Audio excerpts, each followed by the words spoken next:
నిజమైన విజయం అంటే ఏమిటో ఎప్పుడైనా ఆలోచించారా? ఈరోజు మనం యాష్ ముఫారే దృష్టికోణంలో విజయాన్ని స్పష్టంగా తెలుసుకుందాం.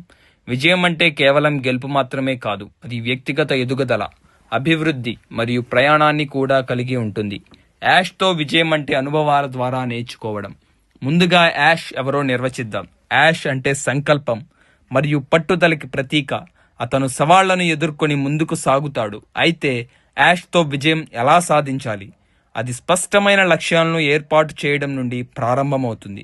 లక్ష్యాలు విజయానికి మార్గం చూపుతాయి. తర్వాత వైఫల్యాలను నేర్చుకునే అవకాశాలుగా స్వీకరించాలి.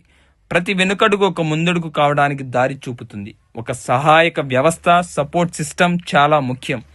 స్నేహితులు మరియు మార్గదర్శకులు మనకు ప్రోత్సాహం మరియు దారిదీపం ఇస్తారు. వారు మన ఉత్సాహాన్ని నిలబెట్టడంలో సహాయపడతారు. అదనంగా సానుకూల దృక్పథం, పాజిటివ్ మైండ్ సెట్ కలిగి ఉండటం అత్యంత అవసరం. సానుకూలత పట్టుదల మరియు సృజనాత్మకతకు ఇంధనం వంటిది. సానుకూల దృష్టికోణంతో మనం కష్టకాలాలను సులభంగా ఎదుర్కోగలము. మన ప్రయాణంలో ముందుకు సాగుతూనే చిన్న విజయాలను కూడా జరుపుకోవాలి.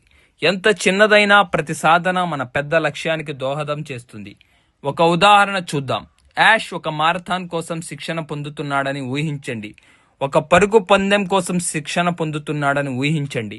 ఆ ప్రయాణం చెమట, అలసట, కొన్నిసార్లు నిరుత్సాహంతో నిండినదే. అయితే ప్రతి మైలు పరుగు ఒక విజయ దశగా ముందడుగు అవుతుంది.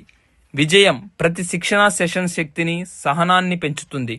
మొత్తానికి యాష్తో విజయం అనేది గమ్యానికి చేరుకోవడమే కాకుండా ప్రయాణాన్ని ఆస్వాదించడం గురించి కూడా ఉంటుంది. అది ఎదుగుదల, పట్టుదల మరియు ఆ ప్రయాణంలో మనకు లభించే సహాయంపై ఆధారపడి ఉంటుంది. ఇప్పుడు మీరు చర్య తీసుకోవాల్సిన సమయం వచ్చింది. మీ లక్ష్యాలను ఆలోచించండి. మీకు తోడుగా ఉన్న సహాయక వ్యవస్థను గుర్తించండి. మీ ప్రయాణాన్ని ఆమోదించండి మరియు ప్రతి విజయాన్ని జరుపుకోండి. విజయానికి దారి త్వరలో మీ ముందుకు రానుంది. దయచేసి ఈ వీడియో చూసిన ప్రతి ఒక్కరూ ఈ ఛానల్ని సబ్స్క్రైబ్ చేసుకోవాల్సిందిగా మనవి చేస్తున్నాను. ఈ వీడియోని అందరికీ షేర్ చేయండి మరియు ఈ వీడియోని లైక్ చేయండి. Thank you all.